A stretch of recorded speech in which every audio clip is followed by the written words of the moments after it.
రామగుండం నియోజకవర్గం శాసనసభ్యులు MS Raj Thakur municipal చౌరస్తా ప్రాంతంలో సింగరేణి నిధులతో 86 లక్షల వ్యయంతో నిర్మించనున్న అంబేద్కర్ పార్కుకు శంకుస్థాపన చేశారు. ఈ సందర్భంగా ఎమ్మెల్యే మాట్లాడుతూ ప్రజలకు విశ్రాంతి వినోదం కల్పించేలా అంబేద్కర్ పార్కును ఆధునిక సౌకర్యాలతో అభివృద్ధి చేయనున్నట్లు తెలిపారు.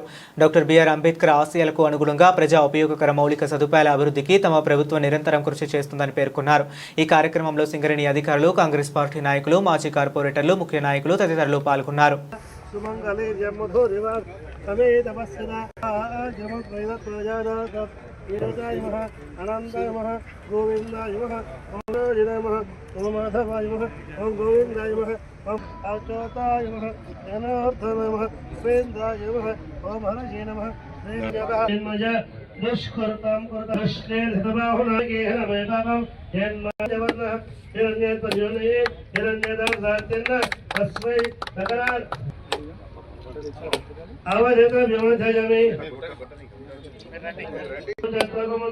होमेन देवा पवित्रेण आत्मानं पूर्णतेता तेन देवा पवित्रेण आत्मानं पूर्णतेता तेन सहधर्म ब्रह्मणामे प्रणतमा रातवेद भोजन च व्रत सर्वत्र पवित्रवा सर्वावस्थां यतो अपेवा यस्मरे पुनरेकत्मा राजा वैद्यवन्तं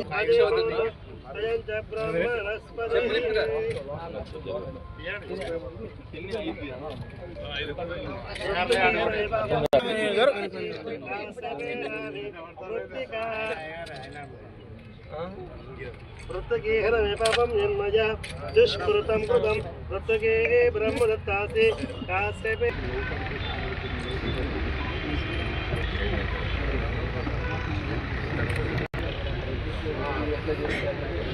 డాక్టర్ బిఆర్ అంబేద్కర్ పార్కు పనుల కార్యక్రమానికి ముందుగా ఆర్జీవన్ ఏరియా జనరల్ మేనేజర్ గారు, మన సభాధ్యక్షులు సిడి లలిత్ కుమార్ గారిని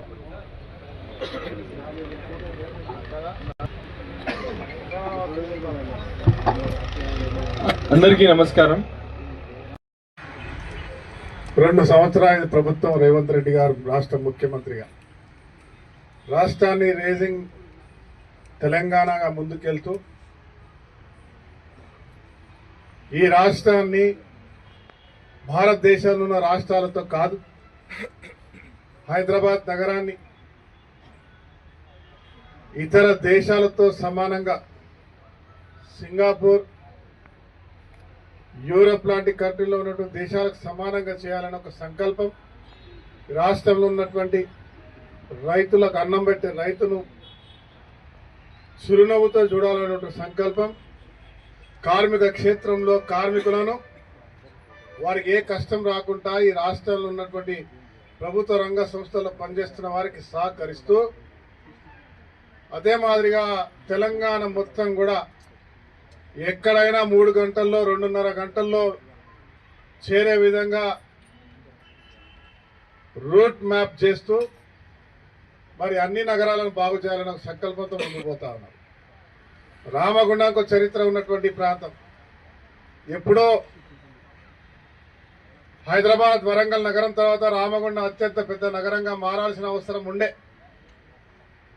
దురదృష్టవశాత్తు గత 50 సంవత్సరాలుగా నిర్లక్ష్యానికి గురైంది.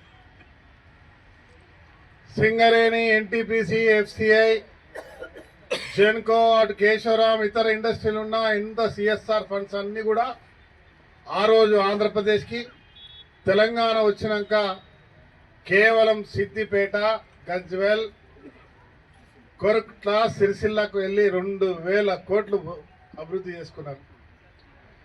మన కార్మికుని యొక్క రక్తాన్ని చెమటగా మార్చి తెచ్చిన డబ్బు.